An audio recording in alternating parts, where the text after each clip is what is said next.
Quem ora aqui pelo fruto do Espírito chamado mansidão? Mansidão é um fruto do Espírito que talvez seja um dos mais difíceis. Temos, muitas vezes, reagido e temos feito coisas que não lembram ninguém que é manso. Quando nós falamos de uma pessoa santa, geralmente, a primeira coisa que a gente pensa para uma pessoa santa é alguém que é manso. É alguém que é como um cordeiro. É alguém que se entrega e que não revida. Que não é bater, toma lá, dá cá. E Jesus Cristo, como nós lemos no texto de Mateus capítulo 11, ele fala exatamente isso. Eles, aprendei de mim, porque sou manso e humilde de coração, e vocês acharão descanso para a sua alma. Descanso para a alma, somente por meio da verdadeira mansidão. A mansidão, fruto do Espírito Santo de Deus.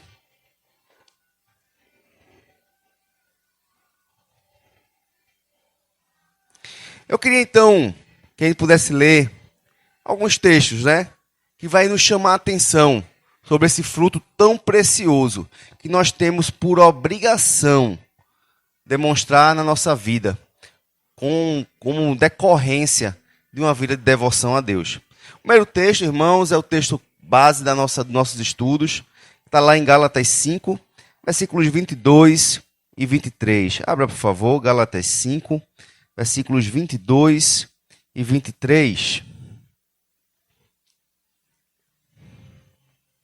Mas o fruto do Espírito é amor, alegria, paz, longanimidade, benignidade, bondade, fidelidade, mansidão, domínio próprio. Contra essas coisas não há lei. Não há lei, irmãos, contra uma pessoa mansa.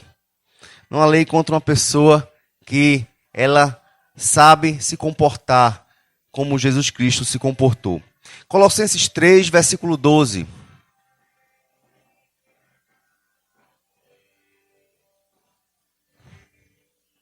Revesti-vos, pois, como eleitos de Deus, santos e amados, de ternos afetos de misericórdia, de bondade, de humildade, de mansidão, de longanimidade. Mansidão, irmãos, tem que ser uma das roupas, uma das vestes do cristão. Não existe um cristão brabo, ou não deveria existir um cristão brabo. Não deveria existir aquela pessoa que é iracunda, que é sisuda. Não, somos chamados a ser iguais a Cristo. Billy Graham, ele define mansidão como submissão em lidar com os outros. Submissão em lidar com os outros.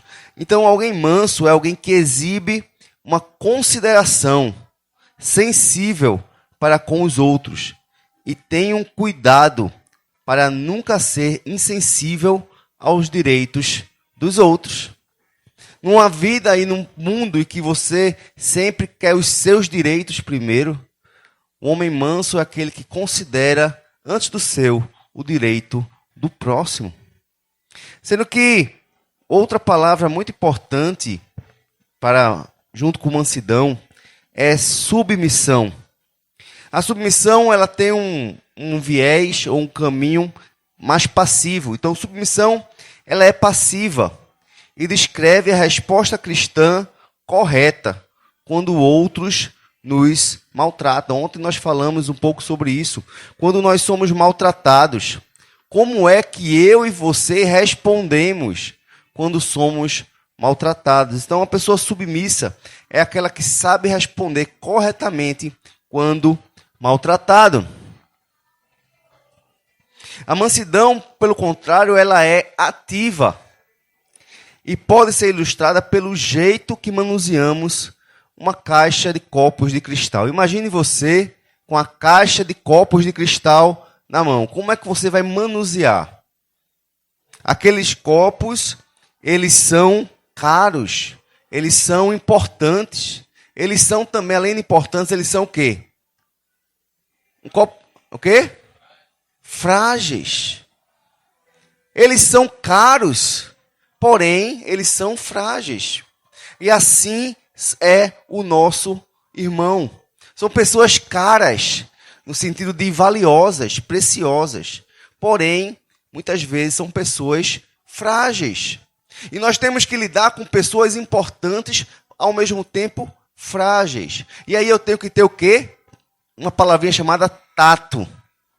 Cuidado, moderação nas palavras, para que eu possa, então, com mansidão. Imagine você exortar, chamar a atenção de uma pessoa com mansidão. Como é difícil escolher as palavras. Como é difícil chegar na pessoa da forma correta, para que a pessoa possa entender aquilo que você quer falar. É fácil, então, ter a mansidão? Não, não é fácil. Podemos, às vezes, também pensar, irmãos, que mansidão e submissão são sinais de fraqueza. Principalmente nós que somos homens, nós não gostamos muito dessa ideia de mansidão, de submissão. Demonstra como se nós fôssemos fracos, como se fôssemos moles, como se fôssemos, entre aspas, pessoas que são banana. Alguém que sabe que não tem sangue na veia.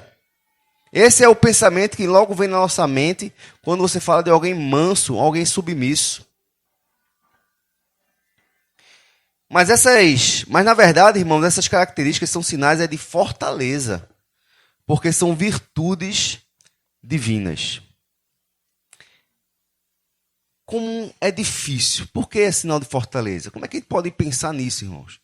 Irmãos, como é uma pessoa que consegue reagir corretamente quando ela é insultada, quando ela é agredida? Essa pessoa, ela demonstra um poder quase que sobre-humano, de segurar a língua, manter a calma, saber usar as palavras para reverter a situação. Não só reverter a situação para você, mas reverter a situação a ponto do irmão também se converter daquele mau caminho. A Bíblia diz que a palavra branda acalma o furor. Quando a pessoa vem com três quentes e uma fervendo, você então, com a palavra branda, com calma, com paciência, você consegue então abaixar o furor. Imagine você no trânsito, e aí você então, sem querer, você dá uma fechada naquele ponto cego do retrovisor. Quem nunca? Hein, Pezão? Quem nunca deu uma trancada em alguém? Todo mundo. E aí a pessoa então abre o vidro e começa a elogiar você com aquelas palavras bem bonitas. Não é? Qual é a nossa reação quando isso acontece? Sabe qual é a melhor reação? Você baixa o vidro, você faz assim, me perdoe, eu não lhe vi. Rapaz, a pessoa murcha na hora. Não é verdade? É a melhor reação. Quando você pede perdão, quando você com uma palavra branda, você vai então acalmar aquele furor que gerou no coração da pessoa. Quando o contrário acontece também, então quando você é fechado, e você então consegue livrar como um bom piloto que você então, em vez de xingar o outro, você agradece a Deus pelo livramento que você acabou de passar. Porque dificilmente alguém também lhe trancou de propósito. Do jeito que nós erramos, as outras pessoas também erram conosco. Então nós temos que ter então essa capacidade, irmãos, de segurar e de ser manso. E pelo contrário, em vez de reclamar, agradecer a Deus pelo livramento que você teve. É fácil? Não é fácil. Mas é necessário. E principalmente nesse mundo de hoje em dia, que por nada as pessoas estão perdendo a vida. Eu soube então que, por esses dias de carnaval, um homem jovem morreu porque simplesmente no meio de uma pipoca, no meio de um carnaval desses aí, ele pisou no pé de uma mulher e o namorado dela, não sei o que era dela, simplesmente matou ele no meio do carnaval.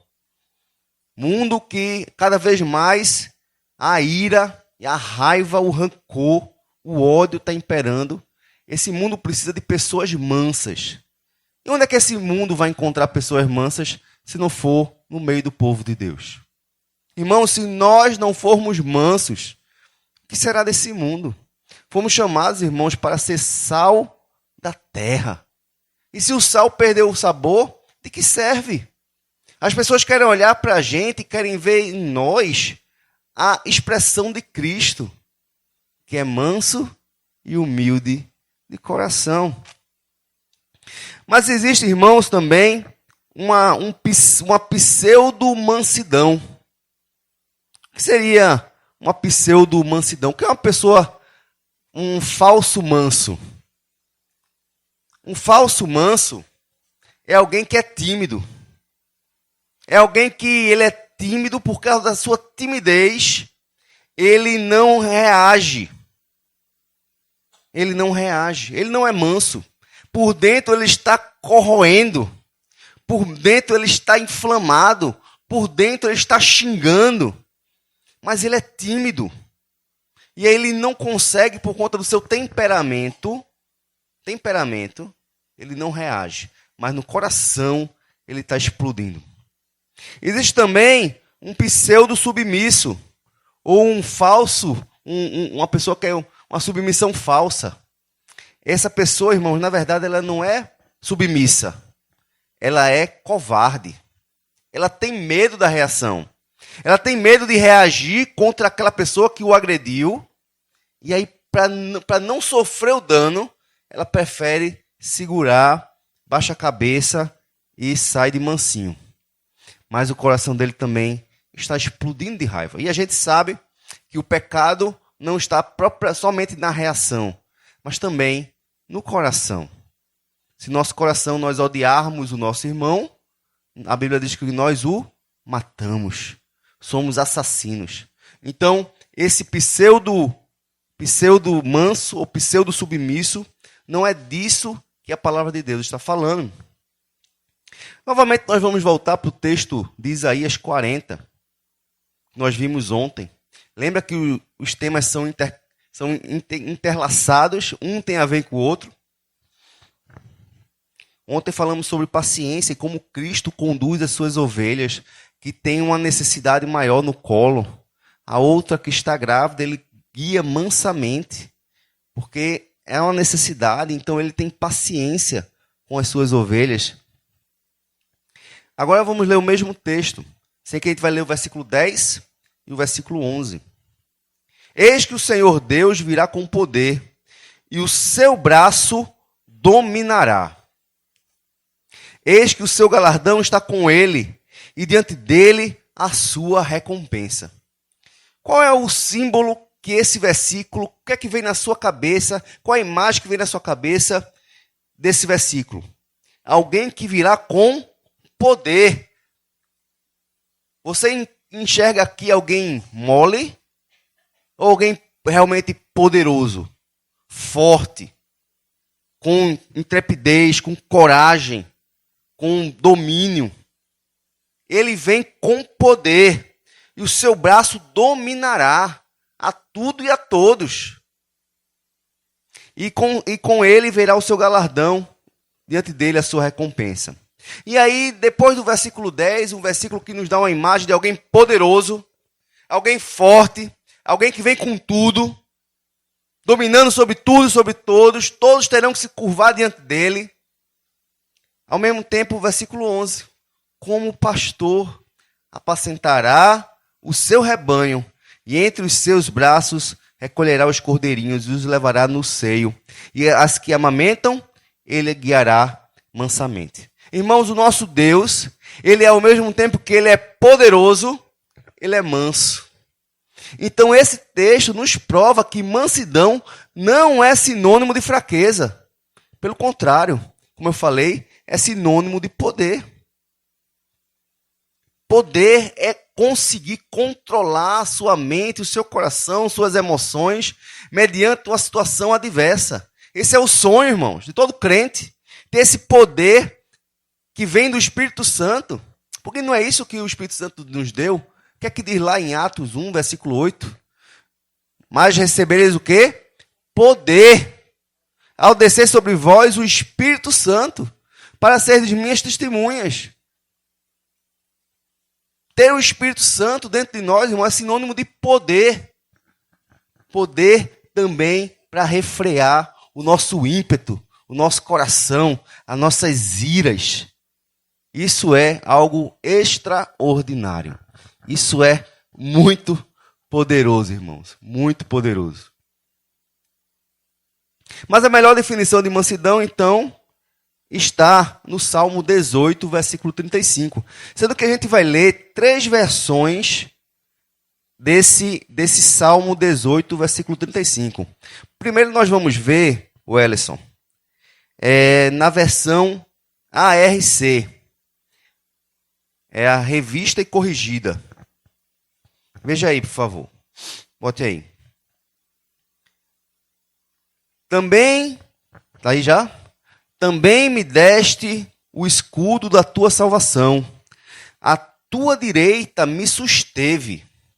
E a tua clemência me engrandeceu. Qual é um sinônimo para clemência? O que significa a palavra clemência? Vamos ver o salmo, então, esse mesmo salmo, agora na versão ARA. Não, desculpa, irmãos. Foi mal. A ARA é clemência. A ARA é clemência. A versão, agora sim, revista e corrigida, qual é a palavra? Mansidão. Clemência, então, é mansidão. Mas ainda, para a gente poder entender direitinho o que é mansidão, vamos ver a nova versão internacional. Sei que eu quero a nova versão internacional de 2011. Tem aí? A de 2011. Exatamente. Em vez de clemência, em vez de mansidão, veja o que aqui diz aí. Tu me dás o teu escudo de vitória, tua mão direita me sustém. Desces ao meu encontro para exaltar-me. Irmão, mansidão de Deus é porque ele desce até nós. Ele, como um pai que se ajoelha para falar com o filho, ou que se abaixa para falar com o filho. Ele vem até nós, ele desce até nós na nossa miserabilidade, na nossa fraqueza, nas nossas incapacidades. Ele desce até nós como ele desceu dos céus, como o Filho de Deus. Ele vem até mim e até você, enxergando exatamente como você é. Teimoso, difícil, cabeçudo, que não consegue perdoar, que não consegue amar, que é iracundo. Ele vem até nós vendo a gente com todos os nossos pecados. Ele desce até nós com clemência, com mansidão. Ele desce ao nosso encontro. E ele desce para quê? Para nos fazer, para que sejamos exaltados, para que sejamos glorificados, para que assentemos nas regiões celestiais com ele. E para que um dia estejamos reinando com ele na glória eterna. Essa é a melhor definição, irmãos, de mansidão. É alguém que consegue, ao ser agredido, mesmo assim ele se rebaixa para poder exaltar o agressor.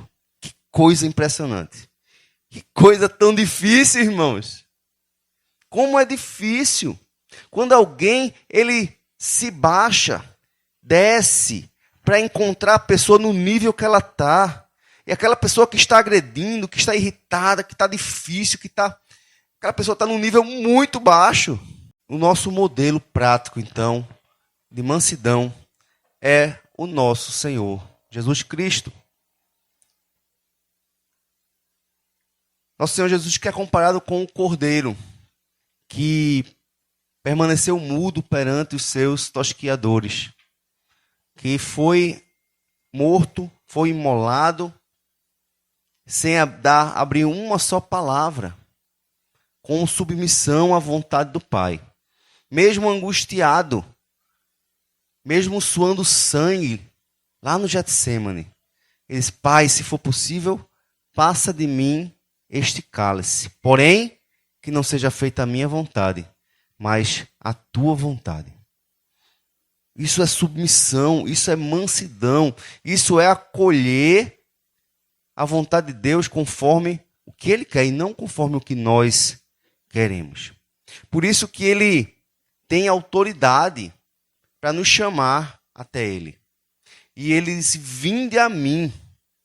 Vinde a mim. É um convite. Vinde a mim quem? Todos. Mas todos quem?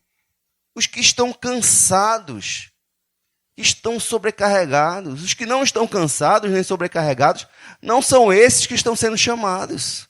Se você não se encontra cansado e sobrecarregado pelo peso do seu pecado, não é você que está sendo chamado. Mas se você está cansado da sua vida, dos seus erros, dos seus pecados, do peso que você carrega, das angústias, dos sofrimentos, é você que está sendo chamado por Deus. Porque eu mesmo vos aliviarei. Tomai sobre vós o meu jugo e aprendei de mim, porque sou manso e humilde de coração.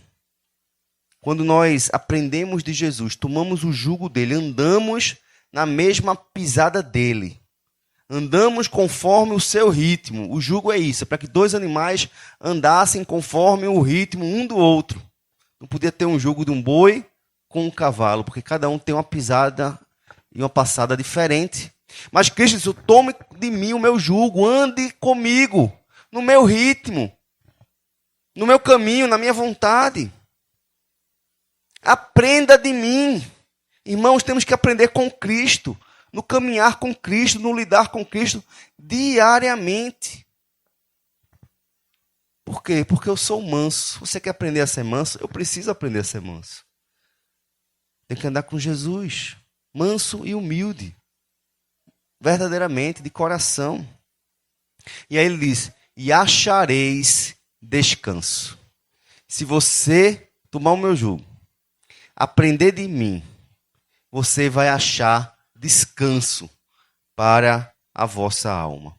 Porque o meu jugo é suave e o meu fardo é leve. A conduta de Cristo era tal que as pessoas estavam frequentemente tranquilas com a sua e mansas e em mansidão na sua presença. A presença de Cristo, irmãos, passava paz para as pessoas.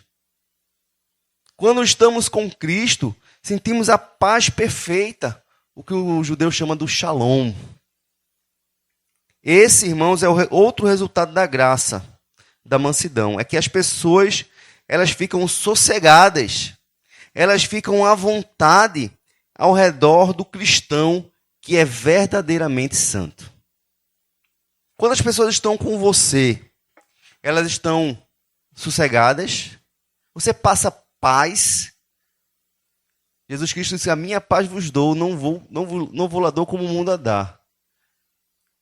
Justificados, pois, mediante a fé, temos paz com Deus. E essa paz que você tem, as pessoas sentem paz com você. Onde você chega, as pessoas se sentem à vontade e a pressão arterial delas baixa quando está com você, porque você tem palavras de sabedoria da palavra de Deus para passar. Ou as pessoas ficam angustiadas com você, talvez até irritadas com você.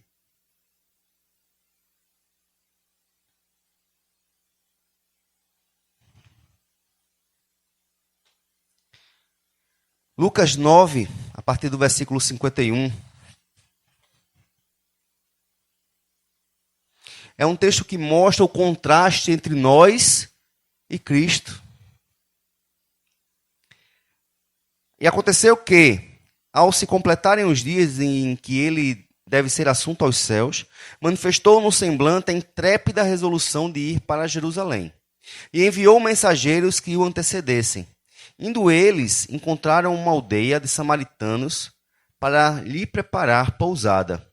Mas não o receberam, porque o aspecto dele era de quem decisivamente ia para Jerusalém. Vendo isto, os discípulos Tiago e João perguntaram, Senhor, queres que mandemos descer fogo do céu para os consumir?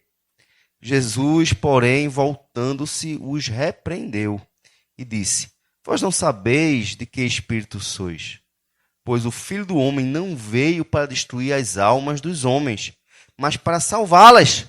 E seguiram para outra aldeia. Irmãos, o próprio Senhor Jesus Cristo, Deus na terra, ele enviou mensageiros e disse: olha, vai chegar aqui o Messias, preparar aqui um lugar para ele passar a noite. Mas quando viram a Jesus, viram que ele era judeu e os samaritanos não se dão com os judeus, ou não se davam com os judeus, eram inimigos. Não, judeu aqui não. E aí então, João e Tiago, os Boanerges, filhos do trovão, foi que eles receberam o apelido de Boanerges, filhos do trovão. Senhor, esses miseráveis que te rejeitam, esses desgraçados desses samaritanos, misturados, mestiços, hereges, eles merecem morrer, Senhor, porque eles estão te rejeitando.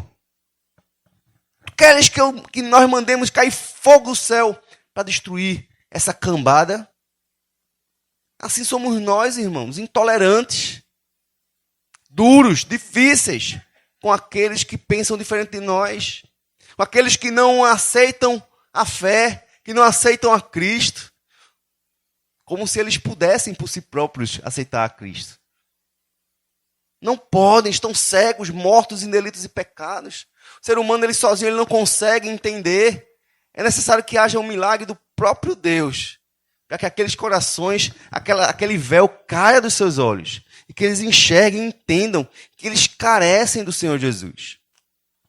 Por isso que a nossa luta, irmãos, não é contra a carne, nem contra sangue, mas contra os principados e potestades, contra os dominadores desse mundo tenebroso. As pessoas que são duras, rígidas, insensíveis, que nos maltratam, elas não estão agindo sozinhas. Por trás delas, o inimigo que as aprisiona. E nós muitas vezes nos iramos contra essas pessoas e esquecemos que, na verdade, é o inimigo que está operando e atrapalhando e cegando aquelas vidas. E nós simplesmente, um dia, a diferença entre nós e essas pessoas simplesmente é que um dia o Senhor teve misericórdia de nós e nos fez enxergar, colocou a fé no nosso coração, a fé que não é um dom que vem de nós, como nós falamos anteontem, é um dom que vem de Deus. Foi o Senhor quem fez isso em nós. E aí então nós precisamos olhar para essas pessoas não como os Boanerges, mas sim como Cristo, que não veio para destruir as almas dos homens, mas para salvá-las. E Jesus nos ensina que para salvar alguém, entre aspas, eu não salvo ninguém, tá? Mas para alcançar os corações, não é por meio dos trovões e da raiva e mandando ninguém para o inferno. Pelo contrário, é com o espírito de tolerância, de perdão, de mansidão. E aí sim, quando a pessoa enxerga em nós uma situação, uma resposta diferente do que todo mundo faz, diz: rapaz, fulano é diferente. Ele não reage como os outros reagem. Ele tem algo diferente. Ele é um filho de Deus de verdade. Aí o mundo vai enxergar em nós que realmente somos homens, mulheres e crianças de Deus. Em Mateus 12, versículo 18, até o versículo 20, veja outro exemplo muito claro de como Jesus tratava as pessoas. Eis aqui o meu servo, que escolhi, o meu amado, em quem a minha alma se compraz. Farei repousar sobre ele o meu espírito, e ele anunciará o juízo aos gentios. Veja o versículo 19. Não contenderá, nem gritará, nem alguém ouvirá nas praças a sua voz. Não esmagará a cana quebrada, nem apagará a torcida que fumega, até que faça vencedor o juízo. Irmãos, o versículo 20 nos mostra muito bem que Cristo não veio para terminar de quebrar e pisar você, não. Ele não veio para apontar na sua cara os seus pecados e dizer que é por isso você vai para o inferno e você é merecedor. Que somos. Somos sim. Mas ele não vem nos destruir. Ele não vem destruir a nossa alma. Ele não vem pisar sobre essa cana quebrada, ainda mais terminar de destruir você. Ele não vem apagar a torcida que fumega, aquele pauzinho, aquele galinho que pegou fogo e que sobra só um toquinho, tá aquela fumacinha já se acabando. Ele não vem terminar de destruir sua vida, pelo contrário. Às vezes, quando nós caímos e pecamos, ou muitas vezes, a gente corre para longe de Deus, porque se eu for para a presença de Deus, Deus vai terminar de me destruir. Quem faz isso, irmão, muitas vezes é a igreja. Mas Cristo não. Cristo não faz isso. Ele não vai terminar de te destruir. Pelo contrário, ele vai pegar esse pau quebrado, ele vai corrigir. Essa torcida que fumega, e ele vai fazer apagar esse fogo. Ele vai restaurar a minha e a tua vida. Foi para isso que ele veio. Ele veio para buscar e salvar o que se havia perdido. Mas então, irmãos, de forma prática, como devemos tratar o próximo? Primeira coisa, então, com muita claro, né, é com mansidão. Se a mansidão aparecer em nossas vidas, as pessoas se sentirão à vontade ou sossegados em nossa presença. Você tem alguém que toda vez que liga para você, um patrão, né? Eu tinha um pastor que eu tinha um pastor, e toda vez que ele ligava para mim, meu coração tremia. O negócio era sério. Toda vez que eu vi o nome dele lá, eu disse, Jesus, lá vem bronca. Meu coração disparava. Não era alguém que eu sentia sossego em estar com ele. Era alguém que havia tensão, sempre estava tenso em estar com ele ou falar com ele. Quando ele ligava, meu coração se derretia. Isso é péssimo. Porque o crente, as pessoas têm que se sentir à vontade com ele, até para poder confessar um pecado. Sabendo que não vai ser destruído, que não vai ser maltratado, que não vai ser jogado no lixo. Muitas vezes nós temos vergonha e não temos coragem de falar de algo que nós cometemos para ninguém. Não é verdade? Porque se você contar, o que é que vai ser da sua reputação?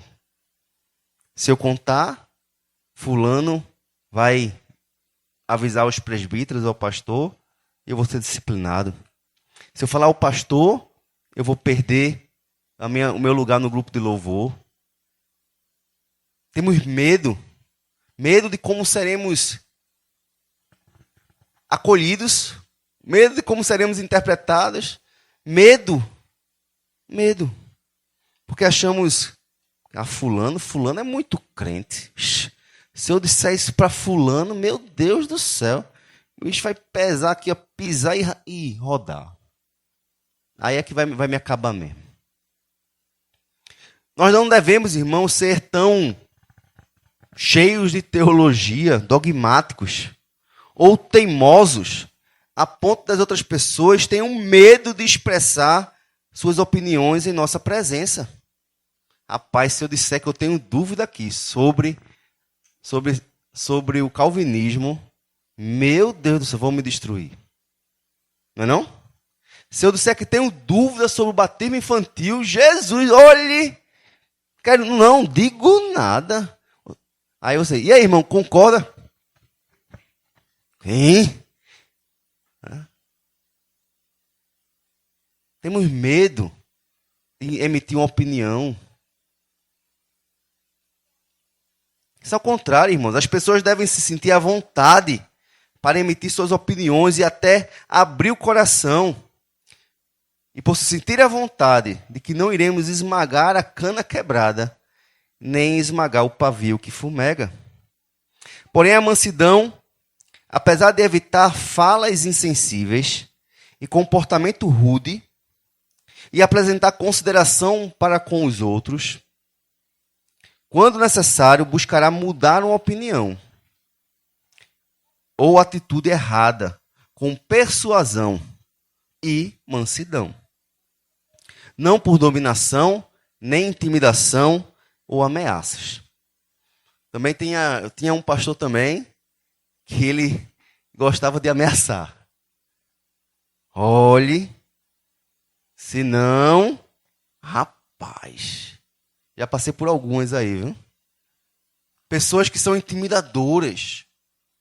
Pessoas que não são persuasíveis com mansidão, com amor. Mas por intimidar, por pressionar, fazer com que você obedeça e faça o que ele quer por intimidação. Irmãos, não.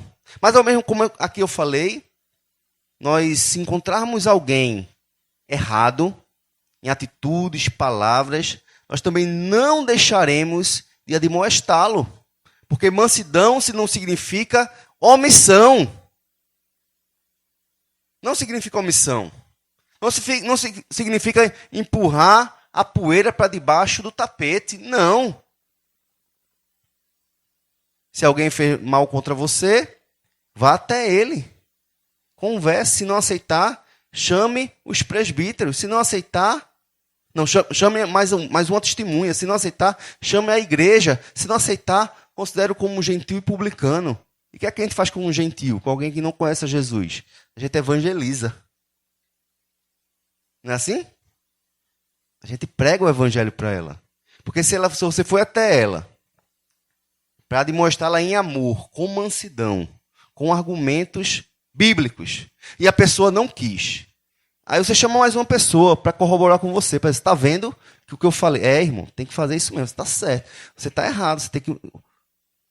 Não quero saber. Chama a igreja. Leva para o conselho. Não quero saber do conselho, não. Quero nem saber. Então, irmãos, vamos tratar você como um publicano e gentil. E você vai ter, então, que ser evangelizado. Porque você não é crente. Você não sabe o que é nascer de novo. Não podemos deixar, irmãos, e também, então, de corrigir aquele irmão que pecou contra nós. Temos que fugir de algumas ciladas, de algumas discussões que não valem nada. Veja o que diz 1 Timóteo, capítulo 6, versículo 11.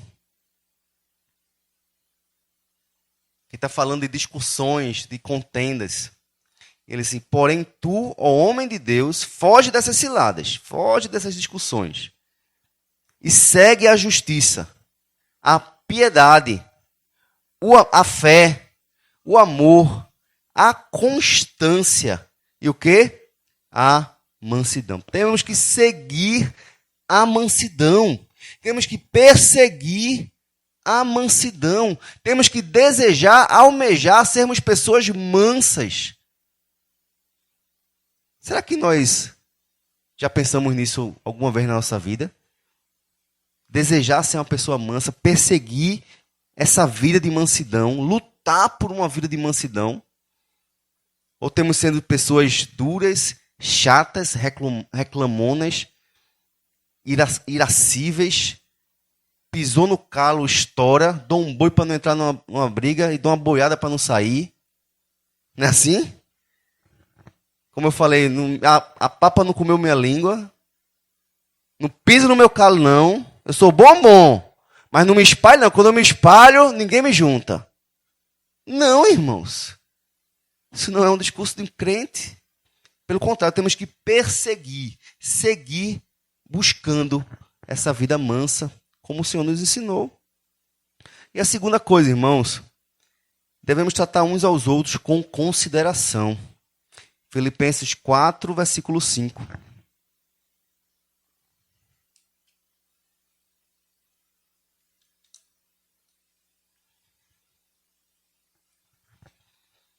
Que a moderação de vocês seja conhecida por todos. Perto está o Senhor. Moderação, irmãos, é outra palavra, é como se fosse um sinônimo para amabilidade. Veja na NVI. A NVI diz assim, que a amabilidade de vocês seja conhecido por todas as pessoas. Perto está o Senhor. Uma pessoa que considera o outro, que é mansa com o outro, ela é mansa porque ela é moderada nas suas palavras, moderada no seu trato, tem cuidado como vai reagir e agir para com as pessoas. Nas brincadeiras. Tem certas brincadeiras que são realmente exageradas. Cuidado com as brincadeiras. Seja moderado. Seja amável. Amabilidade deve ser conhecida por todos. A forma como nós falamos umas com as outras tem que ser com amor, com amabilidade.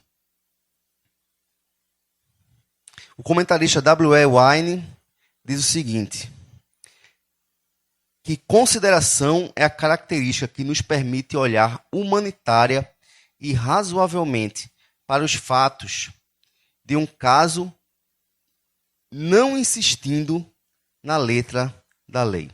Então é quando você olha para uma pessoa, olha para um caso, e você olha para aquela situação da pessoa, as condições dela, e olha para a lei.